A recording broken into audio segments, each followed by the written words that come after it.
بسم اللہ الرحمن الرحیم۔ السلام علیکم لسنرز اینڈ ریڈرز، کیسے ہیں آپ سب؟ آئی ہوپ آپ سب ٹھیک ہوں گے۔ تو ہم آج اس کی 9th ایپی اسٹارٹ کرنے جا رہے ہیں، تو پلیز میرے چینل کو لائک اور سبسکرائب ضرور کریں۔ چلیں ریڈنگ اسٹارٹ کرتے ہیں۔ ناشتہ سجا کر کمرے میں لوٹی تو عبدل ابھی بھی بے خبر تھا۔ باری اٹھیے، ناشتہ تیار ہے، اسے ہلا کر وہ جلدی جلدی کمرے کی چیزیں سمیٹنے لگی۔ وہ اٹھنے کی بجائے کروٹ بدل کر پھر غافل ہو گیا تھا۔ ڈریسنگ کی چیزیں درست کر کے بیڈ کے قریب آئی تو عبدل کے موبائل کی بیپ بجنے لگی۔ ایک نظر گہری نیند میں غرق عبدل باری پر ڈال کر اس نے موبائل اٹھا لیا۔ توبہ ہے، سونا ہوتا ہے تو ساری دنیا کی خبر بھول جاتے ہیں، اگر ریسیو کر لو تو پھر جان کو آ جانا ہے۔ عبدل پر کچھ اثر نہ تھا، وہ بڑبڑا رہی تھی۔ عبدل باری، اچھا نہیں کیا تم نے ہمارے ساتھ۔ یس کا بٹن پش کر کے وہ ابھی ہیلو بھی نہ کہہ پائی تھی جب کوئی اجنبی مردانہ آواز سنائی دی۔ وہ لب سیگی۔ ہمارے اعتماد، ہمارے بھروسے کا ناجائز فائدہ اٹھایا تم نے۔ سب کچھ کرنے کے بعد اب ہم سے تعلق توڑ کر تم سکون سے نہیں جیو گے۔ قبر کی تاریکیوں میں نہ پہنچایا تو کہنا، زندگی کا گھیرا تنگ کر دیں گے ہم تم پر۔ 5 کروڑ بہت بڑی رقم ہوتی ہے، تم نہ صحیح اور سے بکنے والے بہت ہیں۔ تم سمجھتے ہو کہ رقم گھر، گاڑی اور دوسری آسائشیں واپس کر کے ہم سے کٹ گئے ہو۔ اگر تم ہمیں دھوکہ دے رہے تھے تو اناڑی ہم بھی نہیں تھے۔ ہمارے پاس بھی تمہاری ایک ایک حرکت، ایک ایک ملاقات کی نہ صرف فوٹوگرافز موجود ہیں، بلکہ آج تک تم جو بھی ہمارے لیے کرتے رہے ہو ان سب کی واضح ثبوت ہے ہمارے پاس، بما ویڈیو کیسٹس۔ ہمارے راستے سے ہٹ جاؤ ورنہ نتائج کے ذمہ دار تم ہوگے۔ یہ آخری وارننگ ہے، اب کوئی رعایت نہیں دوں گا۔ وہ ساکت کھڑی تھی، موبائل اسی طرح کان سے لگائے جبکہ فون کرنے والا فون بند کر چکا تھا۔ عبدل باری نے کروٹ بدلی، آنکھ کھولی تو بت بنی رابیل پر ٹھہر گئی۔ موبائل اس کے ہاتھ میں تھا۔ وہ ٹھٹکا کمل ہٹا کر فوراً اٹھ کھڑا ہوا۔ کیا بات ہے، ایسے کیوں کھڑی ہو؟ کس کا فون تھا؟ موبائل اس کے ہاتھ سے چپٹنے والے انداز میں چھینتے ہوئے اس نے پوچھا تھا۔ وہ اسے دیکھنے لگی۔ پہلے تو عبدل باری نے موبائل کی اسکرین دیکھی، وہ آف تھی، پھر اسے دیکھا۔ بتاتی کیوں نہیں، کس کی کال تھی؟ موبائل چیک کرنے سے پہلے اس نے پھر درستی سے پوچھا۔ وہ پھر بھی چپ رہی جبکہ چہرے کی رنگت سفید ہو چکی تھی۔ وہ مس کالز اور ریسیو کالز چیک کرنے لگا۔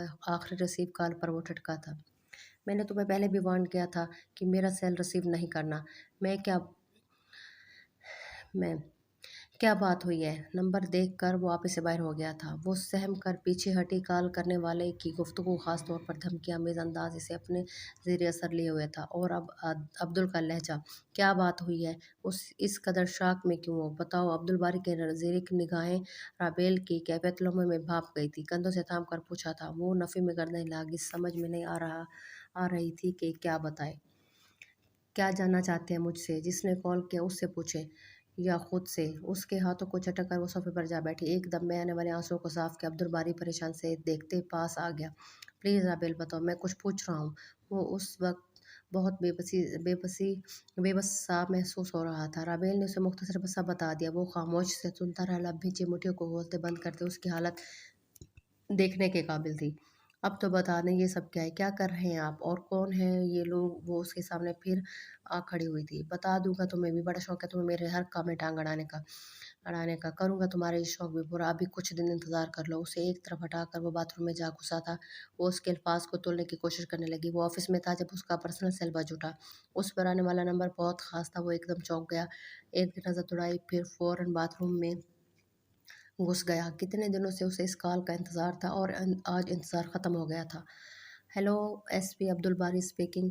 سر، میں ارقم، ایک خاص اطلاع ہے۔ ہاں بولو، میں سن رہا ہوں۔ سب حالات بہت بگڑ چکے ہیں، دشمنوں کو ہماری ساری پلاننگ کی خبر ہو چکی ہے۔ حالات سازگار نہیں۔ وہ آپ کے متعلق کوئی ایکشن لینے کا سوچ رہے ہیں۔ لوگوں کا نیٹ ورک اب سمٹنے لگا ہے، ہو سکتا ہے جلد ہی وہ کوئی قدم بھی اٹھا لیں۔ آپ کو جلد ہی کوئی ایکشن لینا ہوگا ورنہ یہ ملک بہت خطرے میں ہے۔ کوئی اور بات؟ اس نے پوچھا تھا۔ یس سر، میں نے کچھ خاص نقشے تیار کیے ہیں، وہ ہماری خاص رہنمائی کریں گے۔ اس کے علاوہ کچھ بہت اہم ثبوت بھی ہاتھ لگے ہیں۔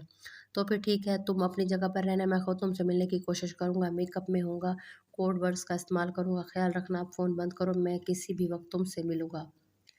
یس سر۔ دوسری طرف سے فون بند کر دیا گیا تھا۔ وہ روم میں آ گیا۔ اس کا बहुत बड़ा मसला जैसे हल हो गया था।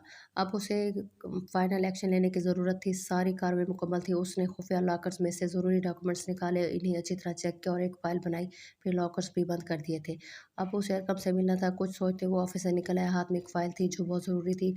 इरादा इसको घर में रखने का था। घर आया तो राबेल लॉन में बुज़ुर्ग के साथ मसरूफ़ थी। उसे देखकर सब काम छोड़-छाड़ माली बाबा को चंद हिदायत देकर उसकी तरफ आ गई। खूबसूरत सराबे में एक वाज़ेह तब्दीली बआसानी महसूस की जा सकती थी। अब्दुल बारी के होठों पर मुस्कुराहट आ ठहरी थी। उसे देखकर दिल में खुद ब खुद एक तरावट सी उतरने लगी थी। मनचाही बाकिरदार बा या बीवी का नक्शा शायद ऐसा ही होता है। वो रूह तक सरशार हो गया था। अस्सलाम वालेकुम, खैरियत? आज इस वक्त घर पर इस फ़ोन कॉल के बाद वो काफ़ी बेहतर हो गई थी।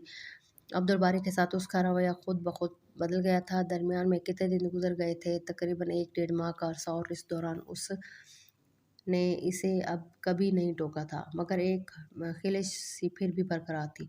वो अपना आप खुलकर खोल ही नहीं रहा था। वो मुंतज़िर थी, मगर मजाल है जो असर हुआ हो। वालेकुम अस्सलाम। हाँ, बस एक काम था, मैं कमरे में हूँ, कोई डिस्टर्ब ना करे मुझे। इसे हिदायत ख़ास करके वो कमरे में जा घुसा। वो किचन में आ गई। अब्दुल ने डिस्टर्ब ना करने का कहा था, सो वो किचन में आकर कबाब तलने लगी। सुबह इसने कीमा उबाल कर आमेज़ा तैयार कर रखा था, साथ में आलू के तैयार किए गए खस्ता और करारे रोल्स थे। चाय बनाकर ट्रे सजाकर वो कमरे में चली गई। अब्दुल बारी बिस्तर पर बैठा हुआ था। सामने कुछ कागजात थे, कुछ चार्ट फैलाए, पेंसिल से निशान वगैरह लगा रहा था। इसे देखकर उसके चेहरे पर नापसंदीदगी के तासरात आ ठहरे। मैंने कहा था मुझे कोई डिस्टर्ब ना करे। जैसे ही उसने ट्रे बिस्तर पर रखे, अब्दुल बारी ने कहा, आपने कोई के लिए कहा था, मेरे लिए नहीं। कैसा पुरएतमाद मान भरा अंदाज था उसके। हाथ रुके। ये क्या है? उसने नक्शा उठा लिया। अब्दुल बारी ने उसके हाथ से ले लिया। मेरे कामों में टांग अड़ाने वाली तुम्हारी आदत नहीं जाएगी। रहने दो, तुम्हारी समझ में नहीं आएगा। मुस्कुरा कर कहा था। कागजात फोल्ड करके एक तरफ रखे। क्यों? गुस्सा तो बहुत है, मगर कंट्रोल कर गया। आखिर वो कुछ बताता क्यों नहीं? क्योंकि अकल मोटी है, हम बमुश्किल ही कुछ समझ पाती हो। सामने की बात नज़र नहीं आई आती और लगी हो इधर उधर टांगे अड़ाने। अंदाज अब शरारती था। वो हकीकतन बुरा मान गया। आपसे ज़्यादा अक्लमंद हूँ, फिर आपने कभी कौन सा कुछ समझाने की कोशिश की है जो मुझे समझ नहीं आई? हमेशा तो खुद को एक राज की तरह रखा है। कोई लाख सर फोड़े मगर असर कहाँ है? वो नाराज़ सी हो गई थी। फिर चाय डालकर जाने लगी तो उसने बाजू थाम लिया। किधर चली हो डियर? शटो, बैठो। तवज्जो ख़ास थी, मगर वो मुतासर ना हुई। सॉरी, मैंने आपको डिस्टर्ब किया। चेहरा फिर भी नहीं मोड़ा। अंदाज लूट लेने वाला था। वो खुलकर मुस्कुराया। जब कहा था अकल में बात नहीं आती थी, और अब डिस्टर्ब हो गया हूँ तो मेरे आतिशी शौक को बढ़ाकर जा रही हो। अब इधर आओ। झटका दिया था वो उसके साथ जा लगी। जो मैंने बात से पूरे बदन में एक सनसनीखेज लहर दौड़ गई थी। आज तुम्हारे चेकअप के लिए जाना था। आज तुम्हें चेकअप के लिए जाना था। विजिट कैसी रही? नाराज से चेहरे को अपनी तरफ फेरते बहुत लकावट से पूछा था। तो वो काट खाने वाली नज़रों से देखे गई। जब आपको मुझसे या मेरी ज़ात से कोई दिलचस्पी नहीं, तो फिर ये ज़बानी बनावटी मुज़ाहरे भी मत किया करें। बहुत खोखले और बहुत बुरे लगते हैं मुझसे ऐसे लोग। कड़वी तो वो शुरू से ही थी। अब भी कोई लिहाज मुरवत रखे बगैर उसके हाथों को पीछे हटा कर अपना तवाज़न बहाल करके काट दर लहजे में कहा। अब्दुल बारी को सुबह का वाक़या याद आ गया, जब उसने इसे जल्द घर आने और साथ चलने को कहा था। चूँकि आज उसे कुछ ज़रूरी काम था, इजलत में था, सो इनकार कर दिया था। तब तो राबेल चुप हो गई थी, मगर अब उसकी ये नाराज़गी काफ़ी तल्ख़ सी थी। बताया नहीं तुमने क्या कहा? डॉक्टर ने भई भी थी या नहीं? चाय उठा कर सिप लेते हुए उसने दोबारा पूछा तो वो मुंह फुलाते बताने लगी। गई थी भाभी के साथ, कुछ खास नहीं कहा डॉक्टर ने। वही पुरानी बात है कि इन दिनों कुछ खास एहतियात करना होगी वगैरह वगैरह। मंथली चेकअप ज़रूर करवाया करो, और इधर उधर की हिदायत थी। नज़रें झुकाते बता रही थी। वो कुछ सोचता रहा। राबिल जी, कुछ ज़रूरी डॉक्यूमेंट्स हैं ऑफिस में, ये महफूज नहीं थे, घर ले आया हूँ, लॉकर्स में रख लेना, किसी भी लम्हे मुझे इनकी ज़रूरत पड़ सकती है। बैग में सब कागजात रख कर उसने चमड़े का बैग इसे थमा दिया। हैरत है, मुझ पर एतबार कर रहे हैं, मगर मैं इनको खोल कर देख लूँ तो कहेंगे कि मैं टांग अड़ाती हूँ हर काम में। वो वैसे बता दें क्या है ये कागजात? अंदाज अगरचे चिढ़ाने वाला था, मगर अब भी तजस्सुस से भरपूर था। वो महफूज हुआ था। बेफिक्र रहो, देख लेना, समझ में नहीं आएगा, बस कुछ ज़रूरी कागजात हैं। कबाब और रोल पर हाथ साफ करते अब्दुल बारी ने कहा तो वो चुप होगी। वैसे यार राबिल, ये कबाब रोज़ तुमने बनाए हैं, तुम्हारे हाथ की भी बनी हुई चीज़ का जायका ही अलग सा होता है, खुद ब खुद पहचान हो जाती है। वो तारीफ कर रहा था, वो बमुश्किल मुस्कुरा सकी, फिर इसे बगौर देखने लगी। क्या बात है बेगम साहब, ऐसे क्यों देख रही हो? क्या कुछ ज़्यादा ऐसा लग रहा हूँ या बहुत प्यार आ रहा है मुझ पर? वो सर झुकाए हुए था, मगर अचानक सर उठाकर सवाल दागा था। वो बौखला सी गई, फौरन नफ़ी में सर हिलाया था। नहीं, मैं तो बस वैसे ही यूं ही। वो उसे कुछ बात उससे कोई बात ही ना बन पड़ी। वो खुलकर मुस्कुराया, वो छिप गई। बदल तो वो भी गई। हर हर अंदाज, हर रंग निराला था। दिन ब दिन निखरती चली आ रही थी। खूबसूरत तो पहले भी हद से सिवा थी, मगर अब यूं लगता था जैसे कायनात का सारा हुस्न उसके वजूद में आ समाया हो। शायद माँ बनने का एजाज़ था ये।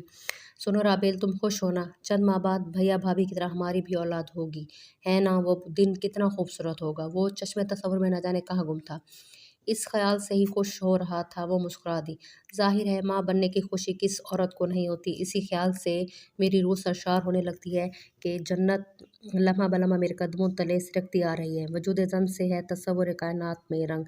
शायद इसलिए कहा गया है, मगर डर भी लगता है इस नामालूम वक्त से। ये मकाम, ये रुतबा, क्या इसके लायक हूँ? अल्लाह बहुत रहीम व करीम है, कहीं ज़्यादा की बसात में कोई मोहरा उल्टा ना चल जाए हमसे। न जाने वक्त के दामन में हमारे लिए क्या है। औलाद पैदा करना शायद इतना मुश्किल अमर नहीं, उसकी बेहतर तरबियत करना मुश्किल अमर है। माँ बाप की ज़रा सी चूक, थोड़ी सी गफलत औलाद को क्या से क्या बना देती है। अब्दुल बारी चुप का चुप रह गया था, सिर्फ उसको देखता रहा था। जिसका ईमान बहुत पुख्ता था, यकीन बहुत रासिख था, सोच बहुत शफ़ाफ़ और पाकीज़ा थी, वरना इतनी कम उम्री में वो भी इस तजर्बे से गुज़रते हुए लड़कियाँ इतनी पुख्तगी और गहराई से भला कब सोचती हैं। राबेल की यही खूबी तो उसे मुतासिर करती थी। मैं चलती हूँ बाहर, देखूँ माली बाबा ने क्या किया है। वो बैग लेकर वार्डरोब की तरफ बढ़ गई थी। बैग को लॉकर में रखा और फिर बाहर निकल गई। अब्दुल बारी कितनी देर तक दरवाजे को तकता रहा था, जबकि होंठों पर एक खूबसूरत मुस्कुराहट थी। राबेल का ख्याल था कि वो पुराने रास्तों को छोड़ चुका है, मगर आने वाले दिनों में वो दिन रात घर से गायब ऐसा मसरूफ़ रहा कि कुछ अंदाज़ा भी ना हो सका लगा सकी। अजीब मोहब्बत बनकर रह गया वो उसके लिए। कुछ भी समझाने बुझाने का उस पर असर नहीं होता था। ऐसे लोग बहुत मुश्किल ही सुधर सकते हैं। जुर्म की दुनिया ही उनकी आखिरी पनाहगाह हो साबित होती है। अगर कोई लौटना चाहे भी तो नहीं लौट सकता। अब्दुल बारी के मशकूक सरगमे से वो सख्त चाकी हो गई थी। हर वक्त यही सोच कर कुढ़ती रहती, सिवाय अब्दुल बारी के कुछ और सोचता ही नहीं था। डॉक्टर का कहना था वो अपने आप को नॉर्मल रखे, मगर हर गुजरता लम्हा उसको सिर्फ और सिर्फ टेंशन दे रहा था। 2 दिन हो गए थे अब्दुल बारी ना सिर्फ घर से गायब था, बल्कि इस शहर से भी गायब था। वो ज़रूरी काम का कह कर गया था, वापसी की कोई खैर खबर ना थी। राबेल और घर वालों की जान सख्त मुश्किल में थी। वो जैसा भी था, हर हाल बहरहाल खून था अपना। फिर राबेल के लिए तो बहुत ख़ास था। पहले पहल उसने इसे वाक़ई कोई अहमियत नहीं दी थी, मगर जब से एक तीसरा वजूद दोनों के दरमियान आया था, वो ख़ासी बदलने लगी थी। अब ना सिर्फ वो उसके वजूद का मालिक था, बल्कि उसके होने वाले बच्चे का बाप था। यही सोच हर जज्बे पर हावी थी। सुबह सुबह नाश्ते के टेबल पर सब ही बैठे थे। वो खाना लेकर आई तो बाबा और फुरकान भाई दोनों ही अखबार में गर्क थे। वो कुर्सी घसीट कर बैठ गए। अखबार का एक पेज उसने भी थाम लिया। पहला सफ़ा पलटा था, दूसरे पेज पर नज़र पड़ती वो हैरान सी रह गई थी। जूं जूं पड़ती जा रही थी, हरतों के समंदर में डूबती चली जा रही थी। बाबा बाबा भाई, ये उसने फौरन बाकी लोगों को भी अखबार की तरफ मुतवज्जह किया। अम्मी, बाबा, भाभी और फुरकान भाई सब भी मुतवज्जह हुए थे। उन्होंने अखबार थाम लिया था। मुल्क की जड़ें खोखली करने वाला एक गैंग अपने पूरे गिरोह समेत गिरफ्तार। फुरकान भाई ने वह आवाज़ बुलंद पड़ा, जबकि वो दूसरे अखबार देखने लगे। दूसरों के अंदर भी तकरीबन यही खबरें थीं। इस गैंग के अफराद मुख्तलिफ गैर कानूनी सरगर्मियों में मुलविस थे। बच्चों का अगवा, स्मगलिंग, तकरीबी कार्रवाइयों में पेश थे। एक अरसे से कुछ हाथ इनको बेनकाब करने पर तुले हुए थे। गुज़िश्ता रोज़ पूरा ग्रुप गिरफ्तार कर लिया गया था। मज़ीद तफ़सीलात कुछ यूँ हैं कि फुरकान भाई की आवाज़ में जोश नुमाया था, जबकि अम्मी कुछ भी नहीं समझ पा रही थी। एसपी अब्दुल बारी एक अरसे से इन लोगों के मुतालिक सबूत इकट्ठे कर रहे थे। बहुत खुफिया पैमाने पर यह काम हो रहा था। ख़ास तौर पर एसपी अब्दुल बारी इस इलाके में तैनात ही इसी काम के लिए हुए थे। अंडरग्राउंड के लोगों से ताल्लुक़ रखने की बिना पर बहुत जल्द जुराइम की दुनिया की असल पुर तक जा पहुँचे। उसके लिए इन्हें सख्त मसाइब व दुश्वारियों का भी सामना करना पड़ा, मगर उनका जज्बा हर चीज़ पर हावी हो गया था। लोगों तक पहुँचने के बाद उन्होंने फ़ौरन एक्शन लिया था। गुज़श्ता रोज़ भारी नफ़री के साथ उन्होंने दुश्मन शरपसंद अनासिर पर धावा बोल दिया था। भारी मिक़दार में असलहा, बच्चे वगैरह बाजियाब हुए। इस सिलसिले में उनके चंद सिपाही वतन के काम आ गए, मगर उनका खून वतन की आने वाली नस्लों को एक बहुत बड़े ख़तरे से बचा गया। ہے۔ امی اور بھائی وغیرہ شاک سے بیٹھے تھی۔ اگلے 2 گھنٹے میں وہ سب ہر بات کو صرف اور صرف اخبارات کو چاٹ رہے تھے۔ یقین کسی کو بھی نہیں آ رہا تھا، مگر نیچے دی گئی تصاویر اور خبریں پڑھ کر وہ حیران تھے۔ ہم کتنا غلط سمجھتے رہے اور وہ کیا نکلا، وہ سب خفیہ پیمانے پر کام کر رہا تھا۔